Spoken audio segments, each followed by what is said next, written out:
This is the Blood Red podcast from the Liverpool Echo, giving you the inside track on all the big talking points from Anfield. Hello and welcome to the latest Blood Red podcast from the Liverpool Echo. I'm Joe Rimmer, joined by Ian Doyle and Keifer MacDonald, and we're back at Lovelock's Cafe in the centre of Liverpool. Ian, we'll start with you. How are we? Yeah, it's been a while since I've seen you. You've been away. I've been a bit busy doing nothing. Yeah, well, you'll be a bit busy doing something soon as well, won't you? Be off to Germany unfortunately the season's about to start again, and I'll be off on my travels. Where is it? Germany, Singapore, Preston. International man of mystery. Well, international man. International man. Yeah. International man. And Keifer, how are you? All right? Very well, very well. A bit more optimistic about the season coming back. I'm happy. I think that void of 3 or 4 weeks where not a lot's happening, but obviously now they're over in Germany and the games are going to start coming thick and fast. And the first game is three and a half weeks away now, so it's creeping up, isn't it? Yeah, creeping up fast. Well, Doyle, we'll start with you. Quiet Friday, as you mentioned before, but things exploded into life a little bit on Saturday with the news that Fabinho had stayed behind from Liverpool's travelling squad for that trip to Germany. Where are we at with that then, and how close is he to a move to Saudi Arabia? Well, our latest information, what is it? 12:30, 1:15 on Monday, is that they're still in talks, Liverpool and the Saudi Arabian club, whose name I've completely forgotten. Which one is it? Al-Ittihad, Yeah, that's it, they came in with the offer, didn't they, on Friday night, which is why Liverpool, with Fabinho, took the decision for him to not travel to Germany the following morning. We had a bit of an inkling something might be up, and then obviously when we saw that the squad was announced and Fabinho wasn't in it, that was that. Jordan Henderson, I'm sure we'll come on to in a little while. He was part of it, and he's over there. But no, Fabinho didn't travel. Liverpool have been in talks with the Saudi Pro League champions, I believe, of the last couple of days. Whether or not that's over the actual terms of the agreement, probably that's the case. I'd imagine Liverpool would like quite a lot of the money, if not all of it, paid up front, because obviously if they're going to allow Fabinho to go, which we have to assume they will do, given the fact that Jurgen Klopp has permitted the player to stay behind and have talks, and for the two clubs to have talks, is that they're going to need a replacement, because Liverpool lost 3, as everybody knows, midfielders at the end of last season in Milner,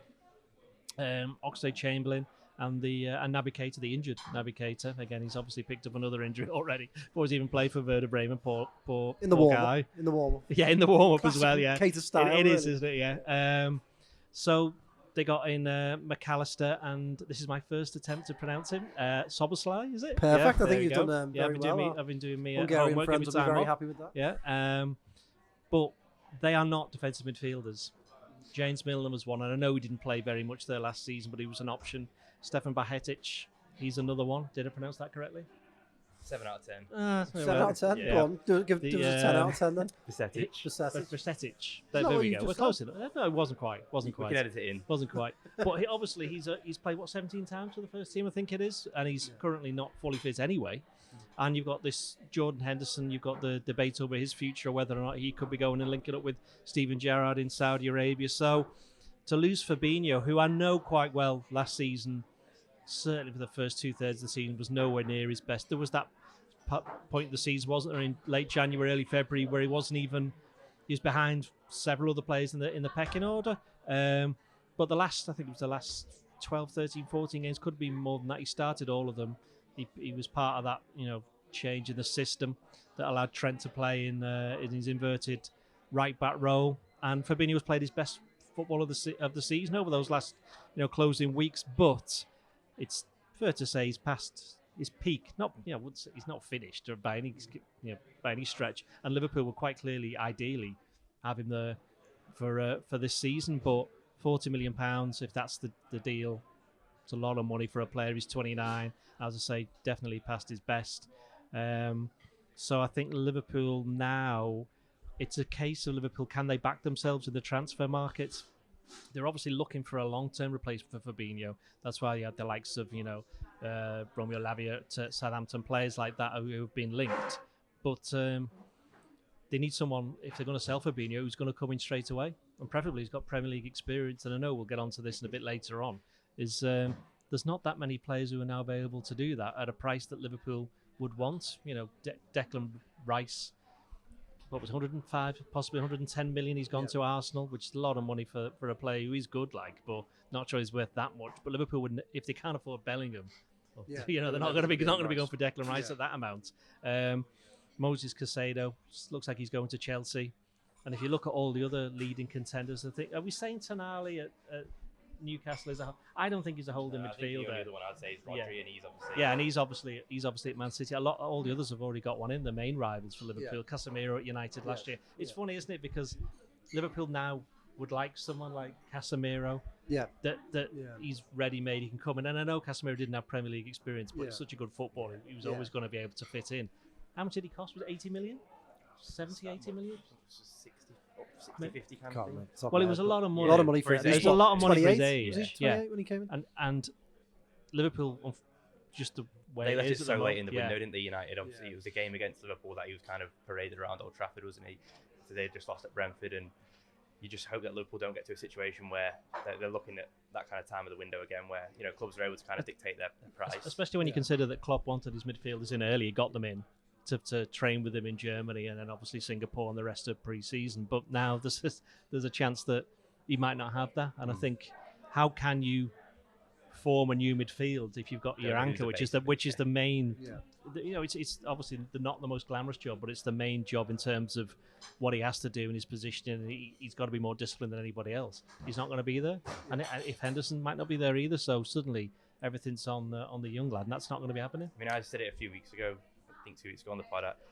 I've kind of maintained for a few years that I think Fabinho is Liverpool's most important player, and that doesn't mean his best player, but because there's no one like him in the squad, and I think I said it to you, Joe, that his kind of slump in form last year obviously resulted in Trent Alexander-Arnold having a tougher time, Van Dijk having a tougher time. Obviously, there wasn't that protection, in the defence, and you talk about some of the players that have been linked, and Lavia, I think he's only played 29 Premier League games, which that jump would be a massive kind of gamble for Liverpool to kind of hit the ground running. It is worrying, but I think the offer is almost too good to refuse, which is a difficult situation. And I remember earlier this year, I think it was the Chelsea game when Bajcetic started his first Premier League game, and that was kind of the lowest point of Fabinho's season. And there was a kind of a stat that came out, and it essentially said he played the minutes of a 35-year-old in his career, which is unsurprising given how important he's been to Liverpool over the last 5 years. I mean, the game that kind of always springs to mind for Fabinho at the peak of his powers was that Barcelona semi-final at Anfield. Gets the yellow card after 7 or 8 minutes, and he puts in an absolute masterclass. And that's kind of the level that Liverpool needs to replace. It's not the Fabinho of last season where he wasn't great, and an 18-year-old Stefan Bajcetic nearly displaced him. It's the Fabinho of 2018 to 2021 that Liverpool need to go out and get. And I just don't know. As Doyle says, I don't know who you could go and get who could immediately come in and almost go into that level, because you think when Fabinho did come, it took him 3 or 4 months to settle in because of how hard the job is and the demands. And like Doyle says, it's not the most glamorous position, and he certainly hasn't got the praise that Van Dijk and Alisson and all those other game-changing signings have been, but he's arguably been Liverpool's most important in the last 5 or 6 years. Yeah, I mean, Liverpool were preparing for midfield upheaval this summer, but I don't think this is something they will envisioned. It's a real challenge, isn't it, for Jörg Schmadtke? It's his first, I suppose, really big one, because I guess the other 2 transfers were sort of, the seeds were sown throughout the year, but this is a difficult one, isn't it? And although I can understand why Liverpool couldn't turn the money down, it creates a bit of a problem, doesn't it, in the next couple of weeks as they try and go about replacing him. Well, that's if the transfer goes through. It may, of course, there's always a chance that it might not. And I think Liverpool will be weighing up that. But the fact that, as I said before, they've allowed Fabinho and the clubs to have talks suggests that they're planning for life without him. Now, they'll have done. I mean, if there's one club that knows all about which midfielders are available, it's Liverpool, given the fact they'll have done so much work on it over the past 12, 18 months. But the profile of the defensive midfielder that they were looking for was a younger one who could replace Fabinho, as I said. In the long term, maybe... not this season, but perhaps next season, in the next 18 months. So it would have had that transition period. But now it looks as though they will still want somebody like that. But the more pressing need now is getting somebody who's coming in now. And as we've just said before, they'll know which players are available, and they'll know that there's not going to be that many who can tick all the boxes of Premier League experience, being able to come in straight away, improving the team straight off. Because why would you buy a player that isn't going to improve the team? What's the point? And especially if you're going to get someone who's inexperienced, they're not going to get any better at 27, 28. That's just the way football is, unless they possibly play in a different position. But Liverpool don't want that. They don't want to be experimenting with somebody. They want somebody who's going to go straight in there and do it from the off. Now, then it comes down to value. How much are these players going to cost? Are you going to be paying an absolute fortune for somebody, as mentioned before, Casemiro United did? Yeah. But is that kind of player available? I don't know. I don't think that they are in terms of that standard. So you're looking at the rung below that can do a job that perhaps, as Keifer said, isn't going to be like Fabinho from 2018 to 2021 when he was amongst, if not the best defensive midfielder in the world, but somebody who's going to help the position that's there now, help the youngsters, and be able to do a job for certainly the next 18 months, 2 years, possibly beyond that. So it's almost like you're looking at a kind of Thiago-esque kind of signing, but there isn't someone obvious. But yeah, that's the thing, is that I don't know. Thiago's not that kind of player, and Thiago was a special kind of player. Some people said he was a luxury player. This is a player Liverpool can't have as a luxury player. This is someone who they need. Yeah. Do you think, Keifer, there's a chance that should Henderson stay, Liverpool go down the Lavia route, for example, sign a younger player like that, who's still, the idea is he's the long-term option there, and they play Henderson a little bit more in the six, because Henderson wasn't going to get as many games in the other positions because of the two new signings that have come in. Do you think that's an option for them? I think it depends what system they go for, because if they go back to the 4-3-3 and it's just, one kind of a single man as the anchor, I think that's an awful lot of running for Henderson to be doing. And I think it's well documented that his legs, this isn't the same Henderson that we saw, 2019, 2020. He's probably, coming to the end of his Liverpool career, if not be this window, but in the the next couple, you'd imagine. I think if they do this thing with Trent Alexander-Arnold in this kind of inverted role as we saw to the back end of last season, I think that can almost mask some of your problems, and maybe the athleticism that we saw with Fabinho, that he was, at times it was like he was running with a parachute, but then obviously Trent comes in and he's got that more responsibility, he's pressing, he's driving with the ball. It just halves kind of his workload. So if they were to do that, maybe, but Henderson's still going to be playing. I mean, if Liverpool have a successful season at 65 games, you'd imagine Henderson's will play, if he's in as a 60, play 35, 40. If not starting those. So that's an awful ask to have for him, especially to turn around this Thursday, Sunday, as we know how brutal the Europa League can be. But that doesn't that present a chance to experiment the Europa League? I mean, you look at Henderson, he could play Premier League games. If you bought a Lavia, he could play some of the safer, in inverted commas, Premier League games, Europa League. Liverpool do have a chance to experiment this year, don't they? Yeah, they do, but then the double-edged sword to that is if they come second in the Europa League group, then they have to play the playoff round, which is then a further 2 games. So there is that incentive, which last time Liverpool win the Europa League, it was kind of all teams went to the round of 32, round of 16, and so on and so forth. So I don't know. I think obviously we'll get onto Henderson, I imagine, shortly, but I think that's a completely different issue for Liverpool in terms of, he's obviously clearly had that conversation with Klopp about his game time. You'd imagine this is kind of why all this noise has come out. He's clearly not happy with the proposals and maybe the competition in Szoboszlai and McAllister. I don't imagine Klopp would now say, actually, you can be my starting number 6. And Henderson has said previously that he hated doing the role. So it was that game. The Southampton game was in 2019, April 2019, when Henderson came off the bench and scored. And for large parts of that season, whilst Fabinho was kind of settling in, Henderson and Fabinho kind of split that number 6 role, and Henderson had said to Klopp a couple of weeks before, I think they played Porto in the Champions League, and I think Henderson had potentially said, can he play further forwards? I'm not sure if that was before or after the Southampton game, but it was around that kind of time. Fabinho was kind of settling in, and obviously, the next season that really helped Henderson, and he was brilliant. Obviously, won one of the Player of the Year awards, and Liverpool won the Premier League. But I just think to ask for a 33-year-old now to be competing with, if you put it on paper, you look at Rodri, Chelsea, imagine they have Caicedo, Fernandes, Arsenal have Declan Rice. It is just it's not the same level. And I think if Liverpool are going to be wanting to rub shoulders with Manchester City and Arsenal and whoever else is at the top of the Premier League next season, they need a world-class number 6. And I don't think Jordan Henderson is that anymore. I take that point, but isn't that the dilemma, is that there isn't an obvious world-class number 6, and Liverpool are either going to have to create one in a Lavia or find these find a different solution. Is Henderson in the 6 not something you would go for, Doyle, or what do you think? Well, a couple of things. It could come down to how much do you trust your squad if you're Jurgen Klopp, because there's a player who was playing a defensive midfield role in the last couple of weeks we haven't even mentioned, which is Curtis Jones. He was playing like that for England under 21s, and I'm well aware that England under 21 level is not the same as the Premier League, let alone... Klopp did immediately say that he would play in a different role. Well, that's the thing, is that, he's already said that, hasn't he? He said, look, he'll play in a more offensive role. Was that before the bid, was it, I think? Yes, but then again, that's he's getting the best out of your players. Yeah. It's like he's Curtis Jones played defensive midfield for England because there was a lot of very good attacking players, not that many great defensive midfielders. Possession was but they needed to keep him in the team because he's that good, and that's been shown by the fact that he got man of the match in the semi-final. Not quite sure he got man of the match in the final, to be fair, but he got that, and he got in the team of the tournament, so that worked for England. But we're talking about Liverpool now. Would you want Curtis Jones to be playing in that? Probably not. But he's already shown himself capable of playing in this inverted, in a team where Trent goes into that midfield role because he scored, 2 goals against Leicester, 1 against Tottenham, created an assist somewhere else, can't quite remember. But played all of those games, and he was his best football of his career. He started every single game, and they remained unbeaten. Yeah. Which basically that tells you. It was the best football of his career. So I don't think there's any debate now, and there should be any debate whether or not Curtis Jones is good enough to play for Liverpool. The debate now is like, where's the best players to play? How do Liverpool get the best out of Curtis Jones? Continues. Yeah. So I think he's made that leap great now. Possibilities, don't they? Because Curtis Jones, you would have thought on the left.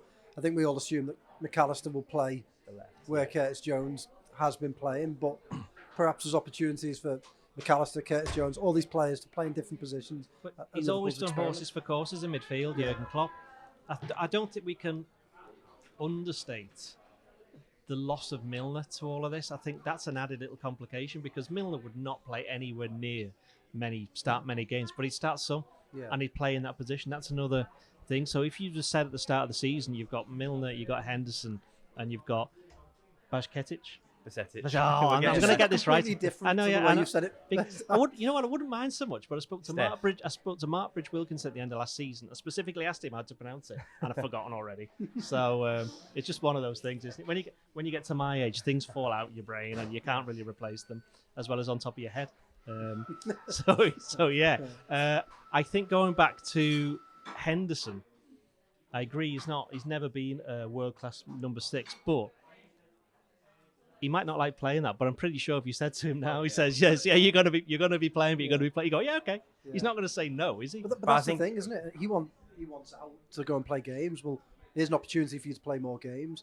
I didn't think he was that bad in that position, and obviously Fabinho raised the bar for Liverpool in that position. I mean, the problem you've got is you can't play him twice a week. You probably could not even play him twice in 10 days. Yeah. You know what I mean? So it's every other weekend playing in that position. The really difficult thing to all of this is obviously it goes without saying a young player getting injured, but the whole Bajcetic dilemma is quite intriguing because if he hadn't picked up that injury in March and he had kind of had a few games alongside Trent in this new role, I think we'd be more well placed and we're better prepared to kind of say what he could give next season because it was such a difficult time he was thrown into. It was obviously the turn of the year, wasn't it? And Liverpool were absolutely woeful. There was absolutely no protection in midfield. There was no legs in midfield, and he was a shining light at that period of time. And albeit there was some heavy defeats in there, but I think if you looked at kind of his performances in isolation and the confidence, I always remember at Newcastle, I think for the second goal, and I think Alisson gives him the ball. He turns out he just lets the ball roll across his body, but it's just I think he sells 2 Newcastle players, and it just kind of shows that intelligence and his kind of style of play. But I think because he got injured and then Liverpool went and won 7 of the last 11. I think people have almost forgotten about him and kind of put him to the wayside, which I don't think is completely fair. But then the flip side of that is, you don't want to be putting your season hopes on an 18-year-old because that in itself isn't fair. That's the worry, isn't it? Lavia is 19, has played 12 more senior games than Bajcetic. Bajcetic? Yeah. What? Why are we suddenly having problems? He's been playing in Liverpool's team. We've been talking about him for 6 months. But he's only played 12 more games, and that would be my fear with Lavia is that he might have had one. I mean, and when we talk about the season he's had, I mean, he was relegated. He played literally the worst pass of all time in the final match of the season, which made my mind. His first assist for Liverpool. Well, this is the thing. I was about to make that point as well. It's a small sample size. The thing is, I was about to make that point, and also I know it's on something completely different, another position where Liverpool have been linked with that Levi Colwill of Chelsea. Well, they haven't so much been linked. They're big fans of him, and ideally, I suspect they would quite like to sign him. But there's obviously quite a few difficulties with that. But in the last second of the under-21s final, he gives away a kind of penalty. Harsh, But the thing is, he still made the challenge, and that, I'm not berating him for that, but it just shows you that those two instances are two players who are very young, inexperienced, and they're going to make mistakes like that. That's what happens when you're that age. Going back to Curtis Jones, he's done that kind of thing, but he's come through it. So by the way, I do think this entire conversation about all these other players is going to be irrelevant. If Fabinho goes, Liverpool, I'm quite willing to put £5 on Liverpool signing a defensive midfielder. Oh no, so this summer, but probably even before. Never mind before the transfer deadline day, before they play Chelsea, they'll be in. That's what I think, and I think they know quite well this is a position they can't mess about with. They've got to just get it done, and I think they've shown with I've forgotten his name. Soboslai, yeah, nearly. Keep looking at Keifer. Yeah, because he's good at pronunciations. That's why. Really not. I write stuff down. He speaks it out. I think they've shown with him they can get deals done really, really quickly when they see the opening, and they don't mess about. And I think they'll have to do that this time as well. It's interesting. I mean, I don't think the conversation was that irrelevant. Just write the first part of the pod. No, but you know what I mean, in the sense that these players might get a chance to play in that position if they're needed. Yeah. But regardless, Liverpool will definitely buy somebody if they sell Fabinho. But the main thing we also are forgetting is that Liverpool are going to have, if they do get the money, or a large part of it up front, is they're going to have £40 million more in the kitty. They're going to have, not that it matters because they've cleared a lot of the wages so far, but they're going to have between £150,000 to £200,000 more a week. So, you'd imagine that kind of boosts the profile of players they were maybe looking at. Yeah, I mean, Doyle and I had the conversation in the office this morning about potential replacements, and I suppose the point that I've been getting at is, do they go young, or do they get someone slightly more experienced? And Liverpool's recent history would suggest that they would rather spend the money on someone young that they think has a long... They don't buy the Casemiros, do they, very often? And that, I would be very interested in how they replace Fabinho, because having already bought two new midfielders, I kind of think they need a bit of experience in there to replace a very experienced player. That's it. I mean, obviously McAllister has got the Premier League experience. I mean, he played 100 Premier League games for Brighton over the last 3 seasons, but he's 24 as well. He's not young. He's played in the World Cup final. It's a massive jump for him still. I mean, I know he played with Messi in the World Cup and Argentina, and obviously they won it, but he's never played in Europe in terms of European competition. It is a massive jump for him. I think people are almost forgetting that yes, Szoboszlai, people are saying he's played in Germany, he's played in Austria, and there might be a bit more time with him. I probably wouldn't expect him to start the first game at Chelsea. If Henderson stays, I'd imagine he'd probably go with that. McAllister, I think people will be like, well, it's an easier transition. He's been at Brighton, he knows the league, but it's still a massive jump. I think people, maybe forgetting that. Yeah. I think Liverpool have bought themselves the right to go and buy somebody more experienced by getting in a 22-year-old and a 24-year-old in midfield. I think if they'd not signed anybody and they just signed somebody who's 27, 28, 29 and spent tens of £1 million on him, people would start to get a bit concerned, but I don't necessarily see that being a problem this time around. Certainly no one should have a problem with it. Who are some of the names that have been mentioned? Well, there's Palhinha, isn't there, at Fulham? That's the one who I like, and that's the one who I would... the problem you got there is that West Ham have been after him ever since they realised Rice was going. Yeah. And Fulham said to them the other week, £90 million. Now that's just ridiculous, to be fair. Yeah. I think they signed him for 25, did they? Something like 25 million 12 months ago. Yeah, and he's 28. And I do think that 90 million is too much, even 60 million. There was something last night in the Mail that said it's come down to 40 million. So if it's closer to that, if it's 40 million, you just go straight to Fulham and say, we'll give you 45 million or 50 million. And then you say to the player, where do you want to go, West Ham or Liverpool? And I'm pretty sure, with the greatest respect to West Ham, who you choosing. And obviously there's the whole thing of Marco Silva. I don't think he's going to sign a new contract for Fulham as well. So, maybe time to move on. Yeah. I think Willian just re-signed, but maybe that kind of first year back in the Premier League is maybe as good as it gets for them, and time for a new challenge. Again, played European football with Sporting Lisbon. I think he was at before, wasn't he? Yeah. So, he's one that would fit the profile, you think. Yeah. And then there's a couple other names. Amrabat is one you can probably cross off the list. Calvin Phillips. I think with those two, they're names who previously Liverpool have been linked with, and we know that they've dismissed the links. But the fact that things have changed so rapidly, initially everything's on the table. You'd be stupid not to do that. You have to look at every single option. But again, Amrabat, that doesn't really help because he's got no Premier League experience. Calvin Phillips, he's not played much over the past 12 months. And if you're Man City, why on earth would you sell to Liverpool, regardless of who it is? And as we mentioned before about Paulinho, is that if Fulham are going to be stupid over the fee, Liverpool are just, not even just Liverpool, but say West Ham, whoever is just going to walk away. So these deals have all got fraught with difficulty. And you go back to Lavia and Gravenberch, they're not of the experience or age that can come in and make a difference. There's somebody who, going back to what we said before, can replace Fabinho in 12 to 18 months. Problem is, they're having to accelerate that to now. And there's every chance that they may have to take some kind of decision and go, well, we've lost Milner. At the moment, it looks like we're losing Fabinho. There's a chance that even if Henderson doesn't go in this summer, he's coming towards the end anyway. We might have to do all of our midfield transfer business this summer rather than spread it out and take the hit over the long term. Do you think there's a chance they could put defensive recruit on the back burner to make...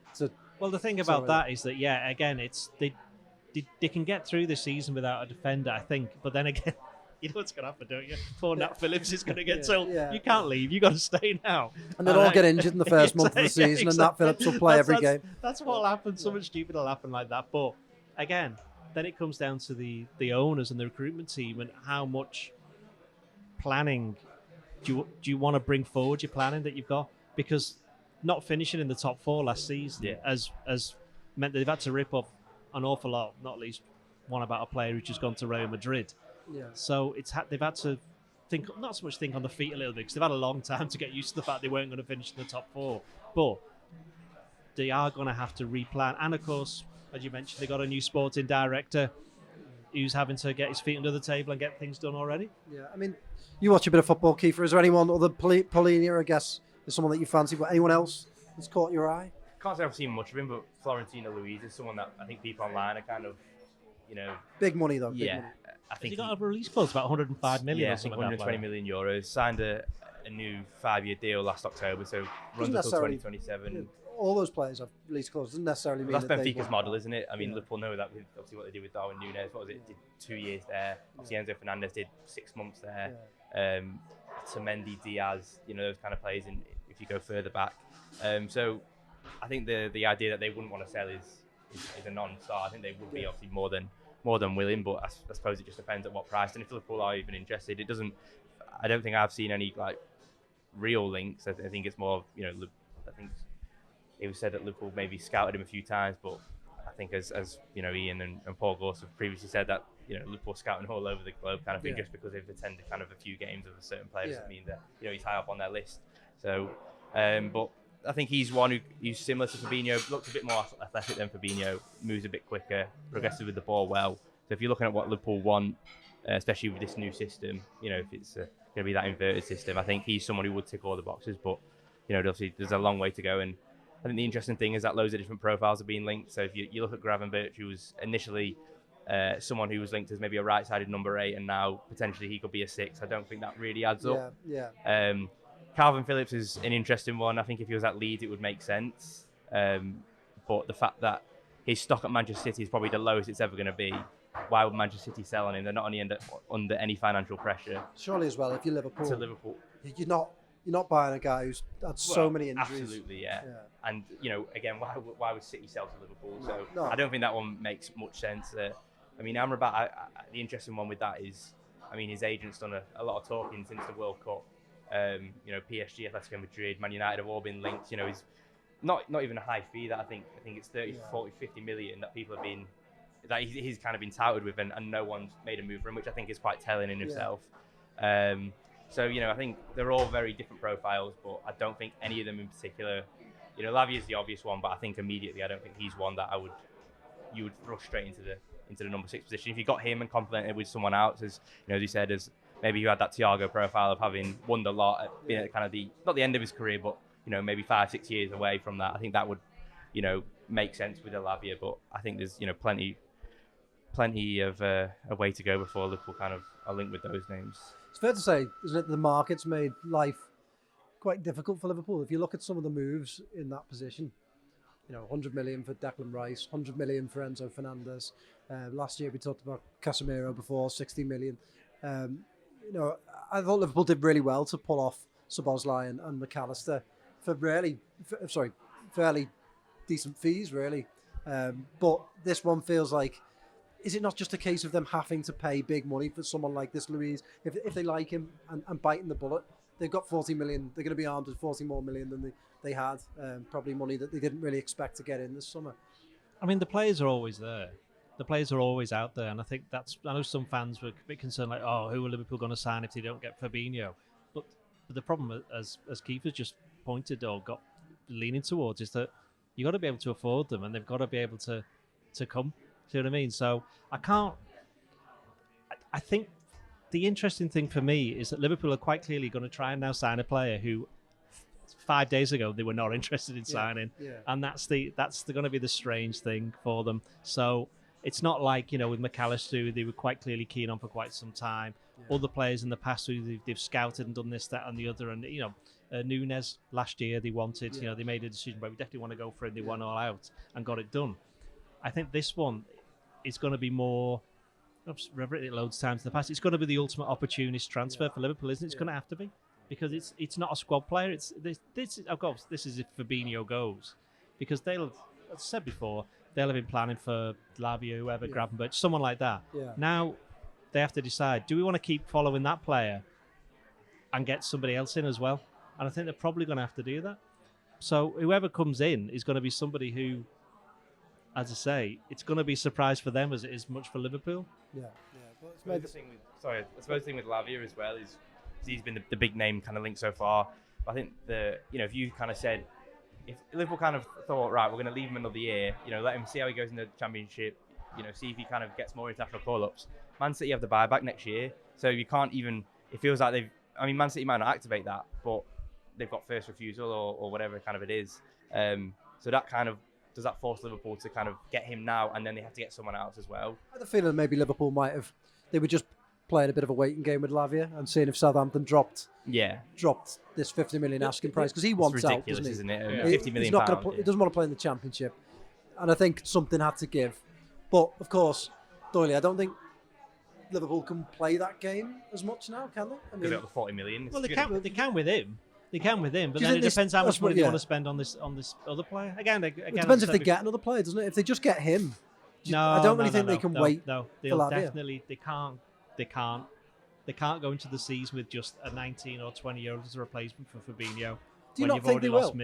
I think there's a big chance Liverpool will back themselves to go. Then it comes down to a point I was going to ask. Then it depends on what is Liverpool's aim next season, or this season coming up. I mean, do you think they're going to challenge for the title? I think they'll come second, but I don't know how close it will be. Okay. Do you think they'll be challenging for the title? If you'd asked me a week ago, I probably would have said yes. Not challenge. Well, again, like Keifer, maybe City's closest challenges without being toe to toe, like they have in previous years. But now you ask me, and I think you lose a player like Fabinho, very difficult to replace in this market unless they pull an absolute rabbit out of the hat. I think. You might be looking at top four. Whereas I have always been thinking just to finish fourth this season will be good. When you look at you look at Man City, you're gonna. They haven't signed anyone really yet, I think. Or have I missed something? I've been asleep for about 4 months. They haven't, have they? I can think of. No, they will. Right. Arsenal have spent more than £200 million. I mean, I don't know where they're getting their money. It's all very odd at Arsenal at the moment, but they're going to be better than they were last season. Newcastle, I think, I know they've been talking about FFP. They're going to sign some more players, as far as I'm concerned. Have they made a bid? I mean, I was off the weekend, didn't really. They made a bid for. We've struggled with names already. I'm not going to say this Harvey Barnes. Name. No, not Harvey Barnes. The Napoli winger, the Georgian Napoli winger.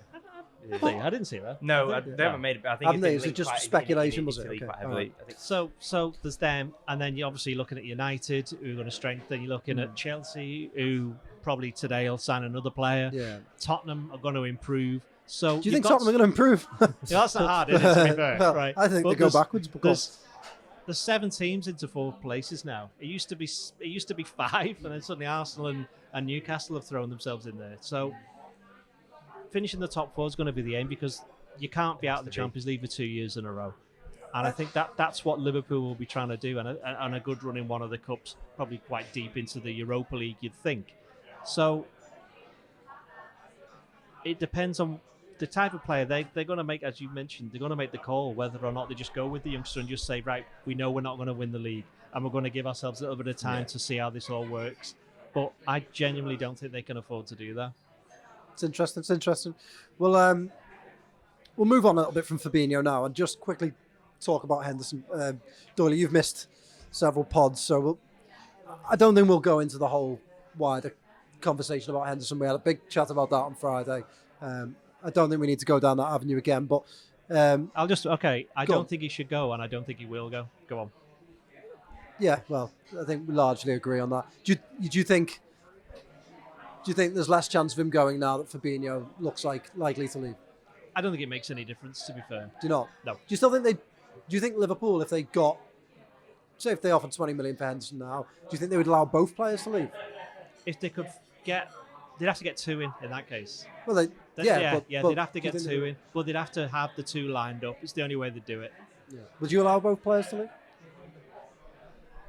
I mean, I Probably wouldn't. not, I no. wouldn't. Probably not. I wouldn't want them to. I wouldn't want. I mean, as you say, if you take the kind of whole wider issues of Henderson being Liverpool captain, I would probably allow him to go. But I just think, for his, on the pitch ability, yes, I'd probably let him go. I think it's probably the right time. Yeah. But I think to lose Milner, to lose an Oxlade-Chamberlain, to lose a Firmino, to lose those kind of keystones of what has been such a successful 5-6 years, I think would just be so detrimental. And people, football fans only see the kind of the 90 minutes on a Saturday or on a Tuesday night, whatever. But there is so much more in terms of standard setting, and I wouldn't underestimate it for the new lads coming in. And if there is to be another one or two midfielders coming in, that's 3 or 4. You're gonna, you need someone to kind of put an arm around them and say, this is how it's done, and kind of almost lead the way. Obviously, they have Van Dijk, they have other captains, Salah's Egypt captain. Szoboszlai's Hungarian captain, Gakpo's been PSV captain, so they're not short of leaders, but I think someone who's been there and been a fabric of Liverpool for the last 12 years, I just think it's so important because you've lost that in Milner, and we heard how good he was, even at 37, how important he was. I just don't think Liverpool could afford, and for 20 million as well, you're right, it's a decent return on someone who's past his best, but I don't think at the end of the day it doesn't make, it's not going to make or break Liverpool's summer. Yeah, it doesn't mean you can go out and get. If it's 50, 60 million, these inflated fees, fair enough, I would snap your hand off. I'd drive him there myself. But for 20 million, no. Yeah. Would you really drive him? I can't drive. So. Get him a taxi, get him an Uber. All right, well, before we finish off, I wanted to chat to you both a little bit about trip to Germany. Obviously, Doyle, you're going out there. First of all, what are these training camps like to cover as a journalist? I just thought it was interesting. Well, I've not done a Jurgen Klopp one yet.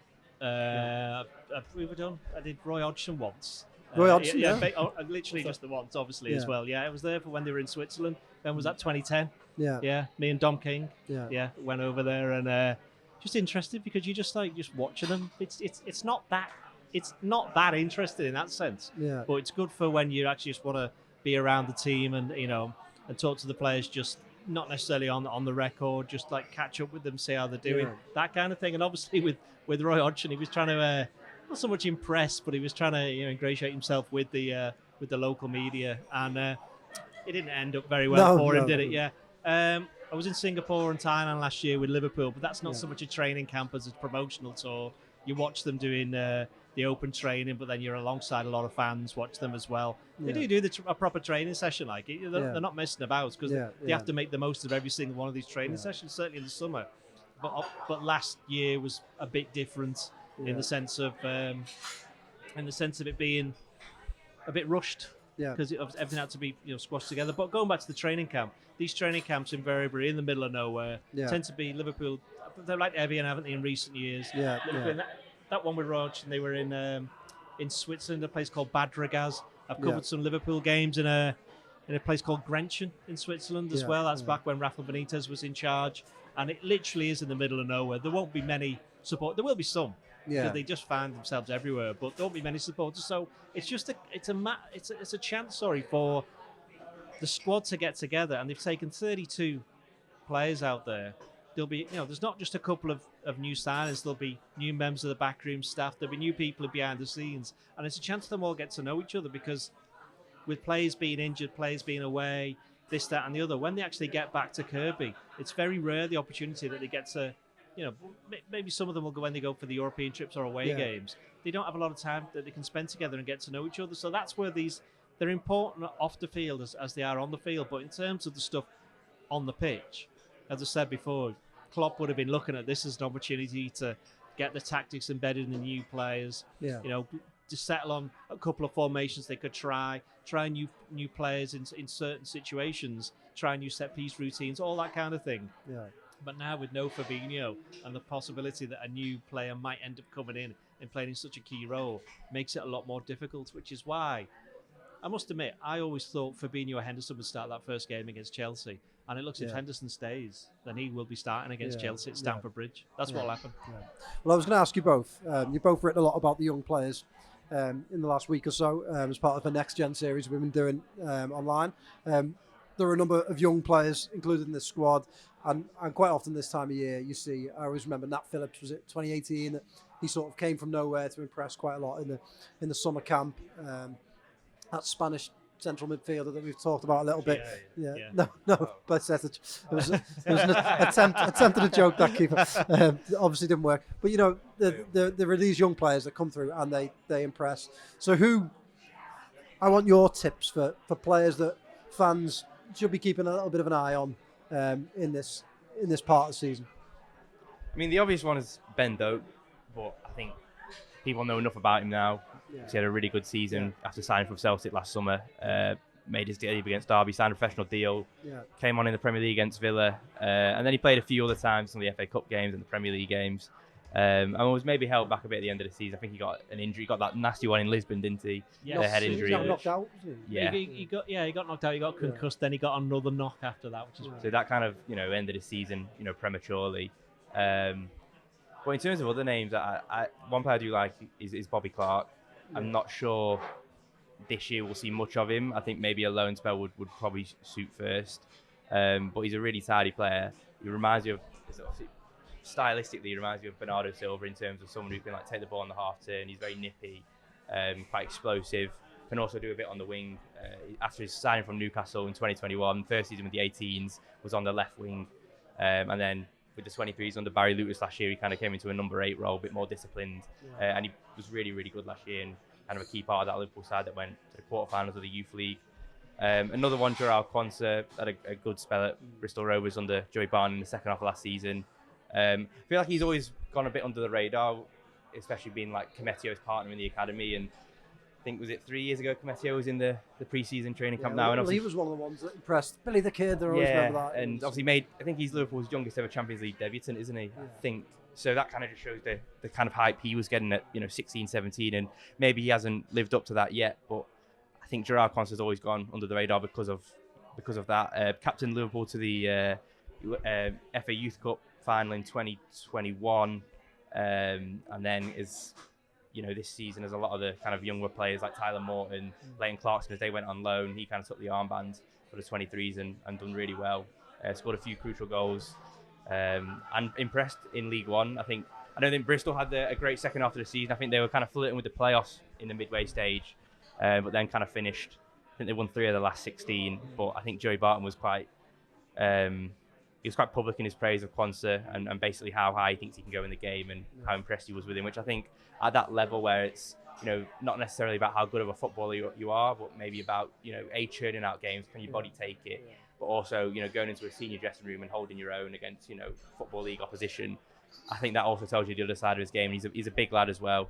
So he's kind of one I'd keep an eye on, especially if we said earlier, if Liverpool don't go for, a centre-back, maybe if they put that on the back burner and kind of recruit the midfielders, he's someone who, could be kept around at Anfield. Obviously, depends what happened with Nat Phillips. But, he's, certainly someone who should be getting minutes in the game on Wednesday, and I think they play on Saturday again. And I'd imagine if he doesn't see a loan move, he'll probably go to Singapore and get a few minutes there, so certainly one to keep an eye on. Doyley? Well, I'm not going to pick anyone like Doak or Bobby Clark or anyone who's had any kind of first team experience. I think Frauendorf and Conor Bradley are also out there, aren't they? So they've had it. I mean, funny enough, I'm writing about him at the moment, but the one player, it's when you're watching, the academy players, there's always a player who in the summer will come out, and people who haven't been watching the academy will just go, look at him and go, who's this? They go, who's that? The way he plays. I think James McConnell might be one. because not so much because of his talent, but because of the way he plays the game. He's quite all action. He's quite tall. He's quite big. Yeah. He's not big, but he's big. You know, he can handle himself, and he's got a lot of versatility in the way that he plays. I think there was a game in the youth league last year at Napoli, which is always a tough place to go to, especially in the heat that it was on that day. I ended up hiding underneath the stand watching the game. It was just too hot. There was no roof. But he played in midfield. He had a tremendous game. He was like pressing forward, all action, that kind of thing. Fans like stuff like that. And I also saw, Lewis Kumas, son of Jason, he's over there at the moment. And he's done an interview with the Liverpool website today, which he's really quite good, honest about it. He just says, look, this might be the only chance I ever get to play in the first team squad or play for the first team, so I need to take it. You know, he's somebody who will know from what from his experience of his dad ended up having a very good career as well at international and Premier League level, that you need to take these opportunities. And the reality is, all of these players, youngsters, know if one of them gets through every 2 or 3 years to become a player for Liverpool, then Liverpool have done quite well. You can go for, Klopp gives youngsters a chance, but have a look at how many youngsters, because the level that Liverpool are playing at, and I know there's troubles the last season, but they've still got a world-class squad. A lot of the players are world-class. They're all almost all internationals. You look at them and you go, well, Curtis Jones came through, Trent came through, stuck now. Is there anyone else who's properly come through? I know, Kelleher, but he doesn't really play. He's up against a world-class goalkeeper. There's the ultimate example of that. Nico Williams is going to have a career, but he's obviously had to leave. And there's a few of them who have gone. So not many of these, hardly any, are going to come through. And there's almost like you can have a couple of years of like the intake who are never going to play for Liverpool. But Liverpool, I think, at the moment, do have a number of players who've got an opportunity who can go up, and I think we've seen. I know Ben Doak was bought in, Bobby Clark was bought in. I think there too. Conor Bradley. Identifying that talent is part of the. People will say he was Celtic, but it's like, everybody else could have signed them. And there's always the example of Ronaldo. Ronaldo, when Liverpool could have got him to Sporting Lisbon, but they weren't in it. And I know he wasn't like 14, 15. I think he was 17 at the time. They weren't in a position where they could spend a lot of money on a player who they could then afford to like go, well, you can have 12, 18 months getting used to playing, which is what someone like United could do. But Liverpool, it's not just Liverpool. You look at City, they do it all the time. They go around and try and buy up players. You can see, I think, is there a player who's leaving United and going to City at the moment? A young lad, I read about it. Defender, I can't remember his name. He's someone, and I think Charlie McNeil did it a few years ago, didn't he? Ethan Ennis did. He went Liverpool to United. So there is that kind of like, not transfer market, but there's that kind of jostling for positions for players at that level, and it's making sure they have an opportunity. So what Liverpool can do then is they can say to anybody coming in and go, it's like to Callum Scanlon. He's got him in from, was it Birmingham? Birmingham, He's from Birmingham a couple of years ago, and 2 years down the line, he's now going and training with the first team. I think Shawry's still in the 18, isn't he? 18, Only played one Premier League 2 game last year. So. And he had a few injuries, didn't he? So he's someone who they like, and he's going to get an opportunity. So he may never play for the first team, but he'll have trained alongside and around Salah, all the Gakpo, all those kind of players, trying to score past Alisson. So that is a big deal for these players. They can then take that forward for the rest of their careers. Well, Chelsea do that very well, as I was going to say, with bringing young players in. They don't often get a chance in the first team, but they train along players. They get good loans, and they get good careers. Look at City's goalkeepers. They sold two of them in the past 12 months and made about £35 million. I think between them, they played 0 games in the Premier League when they were sold. Well, anyway, thanks very much. We'll leave it there. Just want to say, keep your emails coming in, joe.rimmer@reachplc.com. Keep your feedback coming in online. We've seen lots of good comments on YouTube, for good or for bad. And we'll be back on Friday when we might be talking a bit more about Fabinho and whoever else Saudi Arabia come calling for. It'll be interesting. See you then. Ta-ra. You've been listening to the Blood Red podcast from the Liverpool Echo.